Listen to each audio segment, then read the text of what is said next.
महाराष्ट्र के एक छोटे से गांव देव गांव में घने जंगल के बीच छुपा था एक पुराना कुंड जिसे लोग नाग कुंड कहते थे। कहते हैं ये कुंड इतना प्राचीन है कि इसकी कहानी महाभारत के समय से जुड़ी है, लेकिन पिछले 20 सालों से कोई वहां जाने की हिम्मत नहीं करता। गांव में रहती थीं 3 पक्की सहेलियां, राधा समझदार और बहादुर, मीरा थोड़ी डरपोक लेकिन दिल की बहुत साफ, और कविता जिसे हर रहस्य जानने की जिद थी। अरे सुनो ना, तुम्हें कुछ आवाज आई? ये आवाज जंगल की तरफ से आई है। अगले दिन तीनों पहुंची गांव की सबसे बुजुर्ग गंगूबाई के पास। बेटियों, उस नागकुंड से दूर रहना। वहां एक रहस्य छुपा है। जो लालच से जाता है वो कभी लौट कर नहीं आता। मतलब लोग गायब हो गए थे?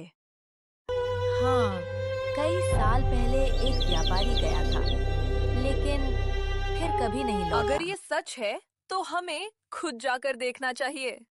तुम पागल हो क्या? हमें नहीं जाना चाहिए। हम खजाने के लिए नहीं, सच के लिए जाएंगे। और बस उसी पल तीनों ने फैसला कर लिया।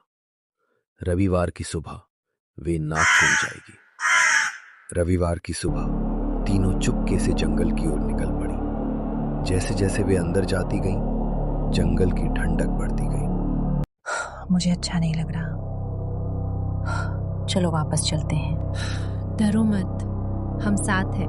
और फिर उनके सामने था नागकुंड, गहरा, शांत लेकिन डरावना। देखो, उन पत्थरों पर कुछ लिखा है। राधा, पानी में कुछ हिल रहा है। जो सच की तलाश में आए हैं, आगे बढ़ें।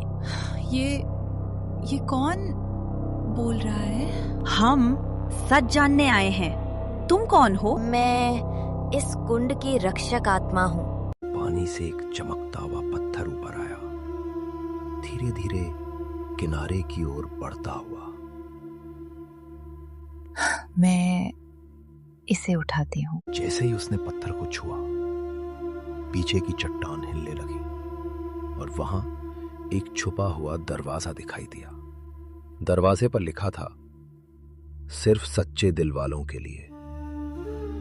क्या हम अंदर जाएंगे? अब जब यहाँ तक आ गए हैं, तो सच जाने बिना नहीं लौटेंगे। लेकिन उन्हें नहीं पता था कि इस दरवाजे के पीछे उनकी जिंदगी बदलने वाली थी।